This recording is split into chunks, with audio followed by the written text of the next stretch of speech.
తీసుకుపోయినాక ఆయన లోపల ఉంచినాక వాళ్ళను ఒక ఐదుగురు రప్పించి ఎస్ఐ సార్ అంటే వాళ్ళకు సపోర్ట్ ఇద్దరికి ఉంది, ఎస్ఐకి బయట వాళ్ళకు. దానివల్లనే మా అమ్మ చనిపోయింది. ఆయన నన్ను వాటర్ బాటిల్ ఇద్దానికి లోపలికి పోతేనే ఒక దెబ్బ వేసిండు. మళ్ళీ ఎక్కువ మాట్లాడితే రిమాండ్ చేస్తారు. మాకు వాళ్ళు మీరు అంటే వాళ్ళకి సపోర్ట్ ఎస్ఐ వల్లనే మా అమ్మ చచ్చిపోయింది. దేనికన్నా నేను సిద్ధమైతా ఉన్నది. ఆయన వాన వచ్చింది, ఏం లేదు, ఆ ఇంటికానే ఉన్నారు. తెల్లారి మళ్ళీ పోలీస్ ఒక కానిస్టేబుల్ వచ్చిందట. ఆల్రెడీ 2-3 రోజుల నుంచి తిరుగుతున్నారట. పోలీస్ కానిస్టేబుల్ ఇక్కడ లేదని తెలిసింది. మళ్ళీ వెళ్ళిపోయారు. నిన్న వచ్చిరంట, మొన్న తీసుకొని పోయారు. నిన్ననే వచ్చి తీసుకొని వెళ్ళిపోయారు. అమ్మ నువ్వు రా అంటే నేను వస్తలే అమ్మని అనుకున్నాను చెప్పిన. నిన్న మేము వచ్చినాక మేము మందులు అవన్నీ తీసుకొని వచ్చినాం. ఎస్ఐ సార్ కాడికి పోయినాం. సార్ ఏంది పరిష్కారం అని సార్ అంటే మీ అమ్మ ఖచ్చితంగా తీసినామా, మీ అమ్మ దొంగే, మీ అమ్మ ఖచ్చితంగా దొంగని. మరి ఏం చేస్తారో చేరిస్తారు. మేమైతే ఇట్లా గిండగలు అయితే ఏం కట్టినా ఏం ట్రీట్మెంట్ ఇస్తారో ఈ అని చెప్పారు. నీకే సగం సొమ్మిచ్చింది నువ్వు మీ అమ్మకి సపోర్ట్ చేస్తున్నావు, నిన్ను రిమైండ్ చేస్తాను ఎస్ఐ సారు. చిట్టీలు చూపించిన నేను విశ్వాస్ హాస్పిటల్లో చిట్టీలు చూపిస్తే ఈ చిట్టీలు ఇవన్నీ దొంగ డ్రామాలు తీసుకొచ్చినవని నా మొహాన్ని శ్రేషిండు. కనీసం మంచి ఇద్దానికి పోతే కూడా నన్ను కొట్టే దెబ్బ మా తమ్మిని కొట్టిండు. మంచినీళ్ళు కూడా ఇయ్యనియలే. టిఫిన్ పెడుతుంటే ఎందుకు టిఫిన్ పెడుతున్నావు అని నన్ను తిట్టిండు ఎస్ఐ సారు.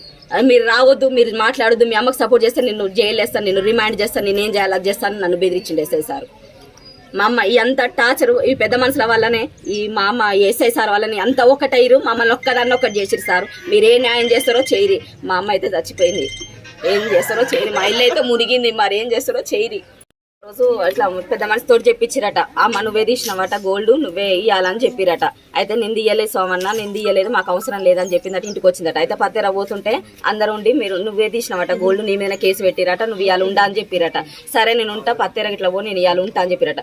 డైరెక్ట్ వచ్చిండట. పోలీసు వాళ్ళు తీసుకొని పోయిరట. తీసుకొని పోయినచ్చినాక కరెక్ట్గా నువ్వే తీసినావు అమ్మ, కరెక్ట్గా నువ్వే తీసినావు. ఆడ ఏ ప్రూఫ్స్లో మేము నువ్వు లేనప్పుడు నీ కుక్కలు పంపించినాం, ఫింగర్ ప్రింట్స్ ఉన్నాయి, నీ ఆధార్ కార్డు మా కాడ అన్ని ఉన్నాయి, నీ కాడ అన్ని సాక్ష్యాలు ఉన్నాయని ఎస్ఐ సార్ చెప్పినట మా అమ్మకి. అయితే ఎస్ఐ సార్ లోపలికి పోయినాక నేను రిమాండ్ చేస్తాం, నేను ఇది చేస్తాం అది చేస్తామని ఎస్ఐ సార్ బెదిరించినట బాగా. బయట కూడా పెద్ద మనుషులు కూడా అది ఇది అని అన్నారట. నువ్వే ఖచ్చితంగా తీసినవే, నువ్వు దండ కట్టాలి, నువ్వు డబ్బులు ఇవ్వాలి, నువ్వు ఖచ్చితంగా సొమ్మె తెచ్చియాలి, అది ఇదని మా అమ్మని బాగా టార్చర్ పెట్టిరట ఎస్ఐ సార్లు. పెద్ద మనుషులు అంతా ఒకటైరట.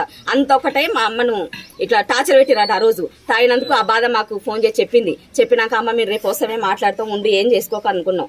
అయితే దానికి ఏం బాధ అనిపించిందో నన్ను ఎస్ఐ సార్ కాడిపోతే ఎస్ఐ సార్ చూస్తే మరి నాకు ఓడుకుడు పుడుతుంది, నాకు భయం అవుతుంది, ఎస్ఐ సార్ నన్ను తిడుతుండు కొడుతుండు అని చెప్పింది. చెప్పినాక సర్లే అనుకున్నా ఊకున్నా పనుకున్నా రేపు మాట్లాడదామని చెప్పంగానే మందు తాగంగానే మా నాన్న తీసుకొని పోయి వేరే పెద్ద మనిషిని తీసుకొని పోయిన తర్వాత ఇక్కడ మామూలుగా ఏ హాస్పిటల్ తీసిందో తీసుకోలేదు. ఆమెకి ఏం కాలే, ఆమె అసలు మందు తాలే, నువ్వే మధ్యలో ఉండి నువ్వే మందు తాగిచ్చినట్టుగా డ్రామా చేస్తున్నాను పెద్ద మనిషిని అన్నారు. ఇక్కడనే అన్నారట. అన్న కూడా మాకు చెప్పలే. మేము వెళ్ళిపోయినాం ఏరే హాస్పిటల్. అది పోయిన తర్వాత అలా జాయిన్ చేసినాక అమ్మ మీ అమ్మ మందు తాగింది, అన్ని బ్లడ్ టెస్ట్ చేసినాం, మీ అమ్మకి ఇన్ఫెక్షన్ ఉంది, మీ అమ్మాయి తాగిన అన్ని పేగులు ఇట్లా హోల్స్ పడతాయి, మీ అమ్మ పేగులకి చాలా బలంగా పట్టింది పేపర్లకి అని పేగులకి అని చెప్పారు. సరే అమ్మ మేము ఎన్ని రోజులైనా ఉంటాం కానీ మీకు మా అమ్మకి ట్రీట్మెంట్ జరిపించండి చెప్పినాం. జరిపించారు.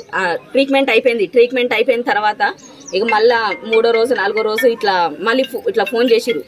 ఇట్లా డ్రామాలు ఆడుతున్నారు, ఫోన్ చేసి నువ్వు డ్రామాలు ఆడుతున్నావు, నేను నీ కన్నా ఉంచుకుంటున్నారు, మీరు 3 రోజులు ఉంచుకొని మీరు డ్రామాలు ఆడుతున్నారు, మా పోలీసు వాళ్ళు వచ్చి రాదు ఇదని మమ్మల్ని అన్నారు. అడిగి వచ్చి వేరే వాళ్ళు అనగానే సరేలే అని మేము వదిలేసినాం. మా అమ్మ ఇట్లా మళ్ళీ అడిగిపోయిన నర్సు మా అమ్మ ఇట్లా నొప్పి లేసింది అంటుంది, నురుగలు వస్తున్నాయి, ఇట్లా గోలేదురా అంటే గోళీలో ఏం పో అన్నారు. ఆల్రెడీ పేపర్లు తీసుకొని వచ్చిరట. వీళ్ళు ఏం లేదన్నట్టుగా ప్రూఫ్లో పేపర్లు తీసుకొని వచ్చిరట, మాకు తెలియదు. అనగానే మేము మా నాన్న చాటు పోయినాం. పోగానే మళ్ళీ నురుగలు వస్తున్నాయి, పట్టించుకోకపోతే మేము అమ్మ తీసుకొని నేనే ప్రైవేట్ హాస్పిటల్లో తీసుకొని పోయినాక ఆగమని చేస్తుంటే మందులు ఇప్పించినాం, ట్రీట్మెంట్ చేయించినాం, మళ్ళీ వచ్చినాం. తెల్ల డిశ్చార్జ్ అని చెప్పారు. డిశ్చార్జ్ అని చెప్పగానే అమ్మ మేము వెళ్ళిపోతున్నాం, మాకు ఇట్లా ప్రూఫ్స్ కావాలి, ఇట్లా మందులు అలా ఇన్ఫెక్షన్ ఉంటుగా మందు అయినట్టుగా మా రిపోర్ట్లు మాకు ఇవ్వండి అన్నాను. ఏ హాస్పిటల్ మీకు ఏ చిట్టి ఇవ్వండి, నీకు ఏ పేపర్ ఇవ్వాలి, నువ్వేం చేసుకుంటావు, ఇట్లా వెళ్ళిపో అన్నారు అంతే.